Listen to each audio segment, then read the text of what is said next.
Hello बच्चों, आज की इस वीडियो में बात करने वाले चैप्टर नंबर सेकंड के बारे में, जो क्या है कि सेक्टर ऑफ इंडियन इकोनॉमी।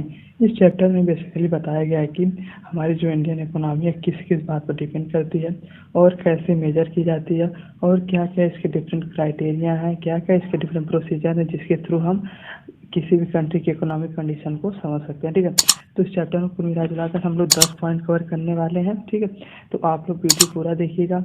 और एक हमारा चैप्टर हमें ये बताया, अगर हम जनरल लाइफ में जैसे हम जीडीपी सुनते हैं और तरह तरीके तरीके की न्यूज़ सुनते हैं, इकोनॉमी डाउन हो रही है, इकोनॉमी नीचे हो रही है, तो हमें ये भी समझेंगे कि कैसे बेसिकली सबको मेजर किया जाता है, क्या इसके डिफरेंट प्रोसीजर है। ठीक है, तो यहाँ पे गवर्नमेंट के भी क्या रूल और रेगुलेशन उसके बारे में भी हम देखेंगे। ठीक है, तो कुल मिला जुला कर 10 पॉइंट कवर करेंगे। आप लोग चाहिए तो नोट्स बना दीजिएगा इसका, या तो आप चाहे तो स्क्रीन शॉट ले लीजिए, तो इससे होगा क्या कि एग्जाम टाइम में आप लोगों को हेल्पफुल होगा। ठीक है, करेंगे सेकंड पॉइंट में। तो हमारा सेकंड पॉइंट बेसिकली है कि सेक्टर, मतलब हमारे जो जितने सेक्टर है इंडियन इकोनॉमी के, कितने पार्ट में डिवाइड है। तो बेसिकली कुल मिला जुला कर 3 पार्ट में डिवाइड है। आपका जो पहला है वो प्राइमरी सेक्टर।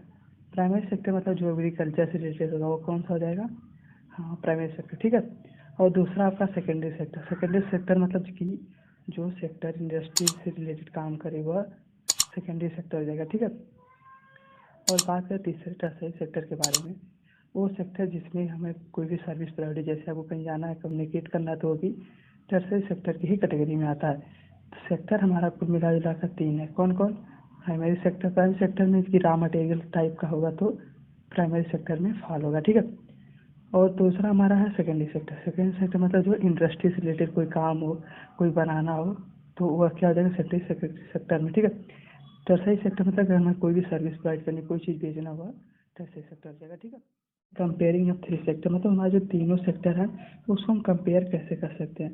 पहला तो ये है कि हमारे जीडीपी के थ्रू हम कंपेयर कर सकते हैं। तो अब जीडीपी क्या होती है, जीडीपी बेसिकली होती है ग्रॉस डोमेस्टिक प्रोडक्ट, यानी कि जो हमारे तीनों सेक्टर हैं वहाँ से जितने भी आउटपुट आ रहे हैं और लास्ट में जितने हमें प्रॉफिट हो रहा है या जितने भी हमारे आउटकम्स हैं उसी को हम जीडीपी कहते हैं। ठीक है, हमारे जो तीनों सेक्टर से जितने भी हमारे primary sector, secondary sector, tertiary sector में जितने भी हमारे प्रोडक्ट बन रहे हैं वही हमारा ग्रॉस डोमेस्टिक प्रोडक्ट होता है। इसी जीडीपी के थ्रू ही हम मैनेज करते हैं कि किसी भी कंट्री की स्टेटिक कंडीशन क्या है। उसी प्रकार हमारी सेंट्रल गवर्नमेंट इस पे रूल करती है, मतलब सेंट्रल गवर्नमेंट के ही अंतर्गत में आपकी जीडीपी आती है। ठीक है, और हम बात करें कि हिस्टोरिकल चेंज इन सेक्टर, मतलब कि जैसे धीरे धीरे समय बढ़ रहा है तो कैसे सभी सेक्टर शिफ्ट हो रहे हैं। तो इस समय ट्रेंड है कि सभी सेक्टर किस में जा रहे हैं, टर्सरी सेक्टर में। तो आप लोग जीडीपी समझ गए ना। देखिए हम बात करते हैं rising importance of tertiary sector in production, मतलब जो आपका प्रोडक्ट टर्सरी सेक्टर है क्यों इसकी ग्रोथ ज़्यादा हो रही है। तो हम लोग भी जानते हैं हमें हमेशा आउटपुट ही चाहिए, कोई भी पर्सन नहीं चाहे कि वो खेती में इन्वॉल्व हो या तो इंडस्ट्री में उतना करे।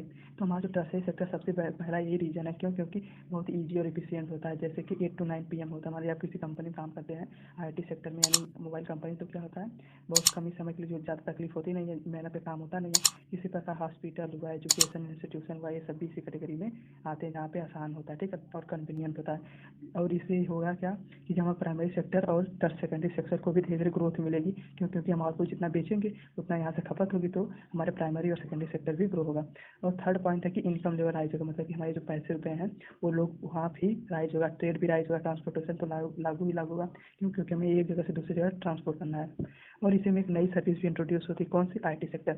आईटी सेक्टर मतलब कि कम्युनिकेशन से जो रिलेटेड होगा वही इस सेक्टर में बेसिकली फॉल होगा। ठीक है, देखिए बात करते हैं कि वेयर द पीपल एम्प्लॉयड, मतलब ज़्यादा से ज़्यादा पीपल लोग कहाँ पर एम्प्लॉयड है। तो इंडिया की बात करें सबसे ज़्यादा लोग एग्रीकल्चर में इन्वॉल्व हैं।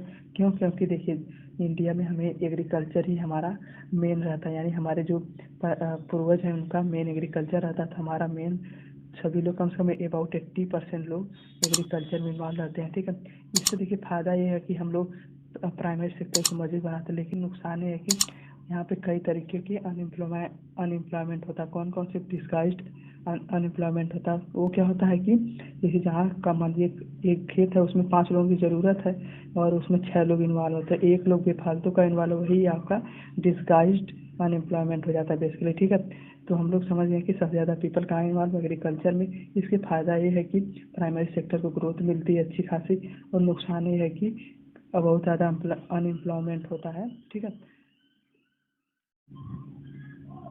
तो हम बात करें कि how to create more employment, मतलब कि अगर हम तो समझ गए कि एम्प्लॉयमेंट हमारी बहुत ज़रूरत है, ठीक है, लेकिन हम इससे ज़्यादा ज़्यादा कैसे बढ़ाएंगे। पहला बात है कि लोकली इन्वॉल्व इन विलेज या सिटी वर्क। मान लीजिए आपको खेत में, मान लीजिए जो एग्रीकल्चर वाले हैं तो वह 3 ही महीने, मान लीजिए 1-2 महीने लगातार काम रहता है, बाकी टाइम जब खाली रहते हैं तो अपने के आसपास में किसी इंडस्ट्री में या किसी फैक्ट्री में जाके वहाँ पे कुछ काम कर ले, जिससे वो थोड़ा सा इनकम भी बना सके, ठीक है, एक्स्ट्रा इनकम, और इन केस अपना यूज़ कर ले।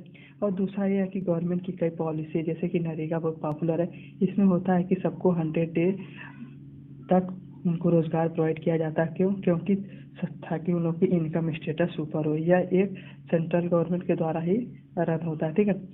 तो हम कैसे इनकम बढ़ा सकते हैं, और एक और फैक्टर की एजुकेशन ठीक कर दें, हेल्थ ठीक कर दें, और तरीके की फैसिलिटी प्रोवाइड करें ताकि सभी लोगों का ग्रोथ हो। तो हम समझ गए, ठीक है। देखिए एक बार हम और सेक्टर को एक बार डिवाइड करें कि division of sector as organised and organised. तो ऑर्गेनाइज्ड मतलब वो होता है वो सेक्टर, वो कंपनी या कोई इंडस्ट्री जिसमें वहाँ पे कोई रूल लागू, जैसे फैक्ट्री एक्ट लागू हो, मिनिमम वेज लागू हो, और वहाँ पे जो गवर्नमेंट हो या रनिंग गवर्नमेंट हो वहाँ पर थोड़ा मोड़ा उसका काबू रहे, और वहाँ पे जितने भी एम्प्लॉयमेंट उनका कोई भी शोषण न हो। उनको मान लीजिए 30 तारीख को पेमेंट होती है तो हर 30 को हो जानी चाहिए, और उनको थोड़ा सा इंश्योरेंस प्रोवाइड हो, हेल्थ इंश्योरेंस भी हो, और एजुकेशन फैसिलिटी भी उनके बच्चों के लिए भी प्रोवाइड हो। यह क्या हो जाएगा, हाँ, ऑर्गेनाइज है। इसी का जस्ट अपोजिट था अनऑर्गेनाइज, जहाँ पे ना तो कोई फैक्ट्री रूल है, जब मन तब जिसको मन तिसको निकाल दें, कोई भी इसका फिक्स नहीं, कभी 60 रुपये कभी 70 रुपये पर दिन का दे रहे हैं, ये सब हो जाएगा अनऑर्गेनाइज, ठीक है। तो हमने सेक्टर को 2 पार्ट में डिवाइड किया, कौन कौन से, ऑर्गेनाइज एंड अनऑर्गेनाइज, ठीक है, दोनों आप समझ गए, ठीक है। एक वर्कर इन और ऑर्गेनाइज सेक्टर। हम जानते हैं कि अनऑर्गेनाइज जो आपका सेक्टर होता है ना, वह तो वहाँ पर कोई स्पेसिफिक रूल होता है, न तो कोई स्पेसिफिक पर्सन वहाँ पे हर फिक्स टाइम के लिए काम कर सकता है, ठीक है। मतलब किसी पर्सन को अगर पर्सनल दुश्मनी हो जाए तो उसे निकाल देते हैं, और हमारा वेज फिक्स नहीं रहता, यानी कि मतलब कभी 60 रुपये कभी 70 रुपये पर डे का दे रहे हैं, वहाँ पर फिक्स नहीं है, कोई पेमेंट नहीं है। मान लीजिए 30 को भी सैलरी दे रहे हैं तो कभी लेट भी दे रहे हैं, 30 को दे रहे हैं फिर अगले महीने की 5 तारीख को दे रहे हैं, यही सब होता है इनके अनऑर्गेनाइज्ड में। तो बेसिकली हम कैसे प्रोटेक्ट कर सकते हैं, पहला कि गवर्नमेंट को इसमें इंटरफेयर करना चाहिए कि कोई रूल निकाले कि आप लोग इस तारीख को ही पेमेंट करिए। दूसरा, आप लोग हेल्थ फैसिलिटी भी प्रोवाइड करिए, और उनके सेफ ड्रिंकिंग वाटर से लेकर जितने भी उनकी बेसिक रिक्वायरमेंट है उसके बारे में ख्याल रखा जाए, ठीक है। तो कुल मिला जुला कर गवर्नमेंट रूल और रेगुलेशन कुछ इम्प्लीमेंट करे ताकि वहाँ पर जो जितने भी हमारे वर्कर हैं उनका शोषण ना हो, ठीक है, और यूनियन भी बना दे, वर्क यूनियन, ठीक है। देखिए हम बात करें कि sector in the term of ownership, public and private sector, मतलब जो हमारे जितने भी सेक्टर हैं उसको हम 2 कैटेगरी में और डिवाइड करते हैं, public sector and private sector. Public sector मतलब कि जिसमें फुल्ली रूप से गवर्नमेंट का कंट्रोल है, वो क्या हो जाएगा, पब्लिक सेक्टर हो जाएगा। प्राइवेट सेक्टर आप जान ही रहे हैं, जो जितनी हमारी कंपनी चलती है वहाँ पे लिखा है पीवीटी और एलटीडी, आप लोग कभी भी देखें पीवीटी और एलटीडी, इसका मतलब होता है प्राइवेट लिमिटेड, ठीक है। प्राइवेट लिमिटेड क्या हो जाते हैं, हाँ, ये सब वो लोग किसी स्पेसिफिक पर्सन का रहता है, जिसमें गवर्नमेंट का कोई इंटरफेयर नहीं रहता है, और जितने भी स्कीम हो या जितने भी नए रूल और रेगुलेशन लागू होंगे कोई स्पेसिफिक पर्सन ही करता, वहाँ पे करते हैं, ठीक है। और गवर्नमेंट यहाँ पे थोड़ा सा इंटर गवर्नमेंट की जो होता है उसमें हेल्थ प्रोवाइड करती है, एजुकेशन प्रोवाइड करती है, सेफ ड्रिंकिंग प्रोवाइड करती है, जो वहाँ के वर्कर काम करते हैं, लेकिन हर प्राइवेट सेक्टर ये नहीं प्रोवाइड करता, ठीक है। तो कुल मिला जुला कर पब्लिक सेक्टर ही बेस्ट है, ठीक है। तो हम बात कर लेते हैं चैप्टर सेकंड की कंक्लूजन के बारे में। तो देखिए हमने क्या क्या सीखा, हमने ये सीख लिया कि हमारी इंडियन इकोनॉमी जो है उसको कितने सेक्टर में डिवाइड किया गया, 3 सेक्टर, बेसिकली प्राइमरी, सेकेंडरी और टर्सरी, ठीक है। उसके बारे में बाद हमने जाना कि जीडीपी क्या होती है, कौन इस पर कंट्रोल करता है, और ये भी जाना कि हमारी जो टर्सरी सेक्टर वो कि ज़्यादा से ज़्यादा पॉपुलर हो रही है, और वह क्या बेसिक रिक्वायरमेंट प्रोवाइड करती है अपने जितने भी उनके कैंडिडेट्स होते हैं, ठीक है। और ये भी बात जाने कि इंडिया की कंडीशन क्या है कि दिन पर दिन और बढ़ रही कि घट रही, और इकोनॉमिक कंडीशन कैसे ग्रोथ हो रही है, और ये भी जाना कि ऑर्गेनाइज और अनऑर्गेनाइज सेक्टर क्या होता है। तो कुल मिला जुला कर हमने 10 पॉइंट कवर कर लिए। इनकेस अगर आपको कोई भी डाउट हो तो यू कैन आस्क, ठीक है, कमेंट में आप लोग बोल सकते हैं, मैं उसका रिप्लाई देने की कोशिश करूँगा। अगर आप लोग यहाँ तक आ चुके हैं चैनल सब्सक्राइब कर लीजिएगा, ठीक है, अभी कर लीजिए सब्सक्राइब तो अच्छा रहेगा, ठीक है।